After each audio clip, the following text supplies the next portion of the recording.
In April 1947, a door slammed in a young woman's face. It was to open a bright new window in the American home fashions industry. That young woman was Claire Cohn. We know her as Claire Coleman. She was a reporter at Retailing Home Furnishings, and she didn't think it was fair that women were not allowed at the Men's Curtain and Drapery Club dinner during market. Oh, no, they told her, start your own club. Well, if you can't join 'em, beat 'em. Claire and 4 industry colleagues lunched on April the 22nd and launched that July. The new National Home Fashions League had its own party. Thank you. The rest, as they say, is home furnishings history. The new NHFL bloomed in the heady days after World War II. America itself was booming. Our warriors were home again. Houses couldn't be built fast enough. Togetherness was the byword. Women were back into homemaking and home decorating. And the National Home Fashions League was there to show them how. In 1949, NHFL created a nationwide program called Home Fashions Time. 8,000 retailers got involved. Home was the American dream, and everyone had something to say about it. By January of 1949, the NHFL had grown to 237 women. Chapters had sprung up in Philadelphia, Washington, Chicago, Cleveland, California, Florida, and the league was in the national spotlight. We also grew our mission in new directions. The Educational Foundation, our philanthropic arm, was founded in 1978. Since then, scores of students have received grants and scholarships.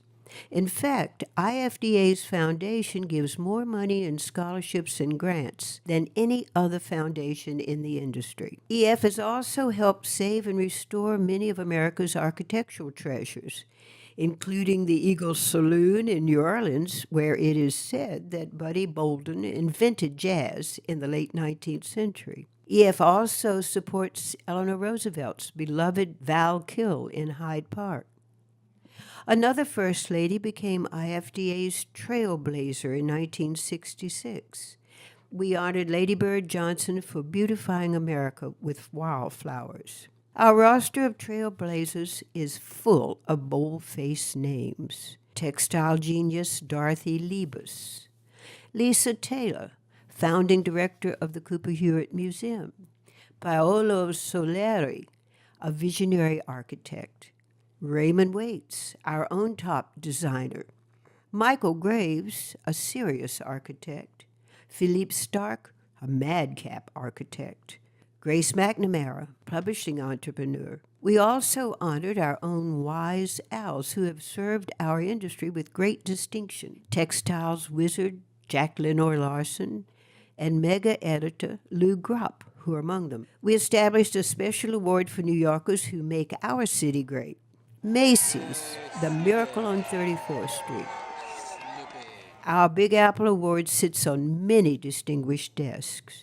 Kips Bay, Ellis Island Restoration, the renewed Grand Central Station, Hearst Publishing's amazing new headquarters, the New York Design Center, home to the New York chapter, the Mayor's Office of Film, Theater, and Broadcasting, Gracie Mansion, and His Honor himself. We have tapped into some of the industry's most fertile talents.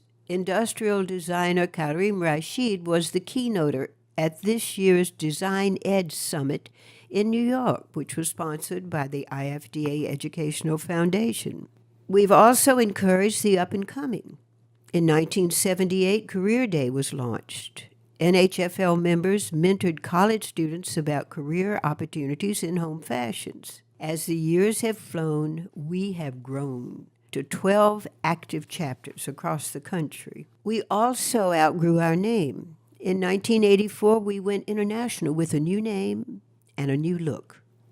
We opened our doors to men, first as colleagues and then as full-fledged members. We charted our first chapter abroad and welcomed colleagues from China. Next on board, our IFDA chapter in Japan. Our new international colleagues quickly knocked the socks off the Japanese design industry with their smash hit designer show house. It was the first show house ever seen in Japan. Then they knocked our socks off back in New York, inviting us to a traditional fragrance tea ceremony. We've also put on some pretty newsworthy events. We brought the best and the brightest to the IFDA stage, like pioneering TV psychiatrist Joyce Brothers, mega trends forecaster Faith Popcorn, and twin antiques gurus the Kino brothers. We've also started some smashing new traditions of our own, the Circle of Excellence. It honors top achievers in the interior design industry. We created IFDA Selects, recruiting industry experts to comb trade events like the Architectural Digest Show, International Contemporary Furniture Fair, and New York Now. We're putting IFDA's Best in Show stamp of approval on what's new, well done, and newsworthy. Our salute to rising stars, now in its 10th year, spotlights design talent still on their way up.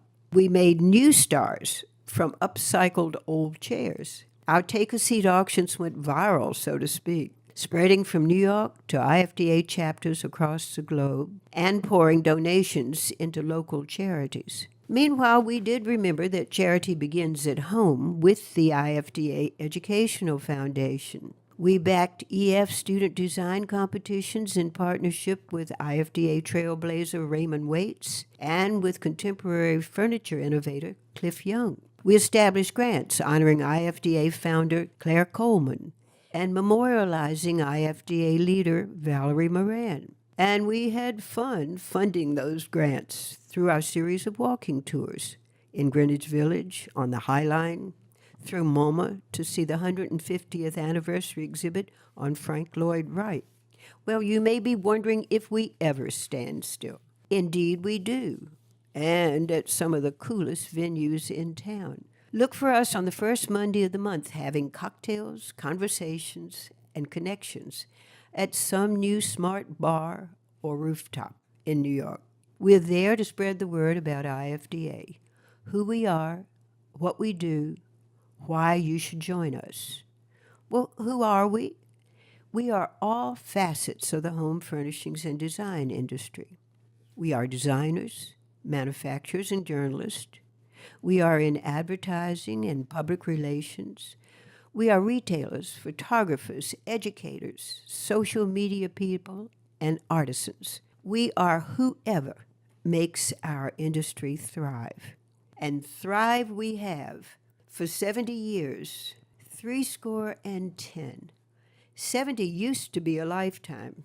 Well, IFDA has just zoomed past the big 7-0. We're moving forward, and you can bet we're picking up speed.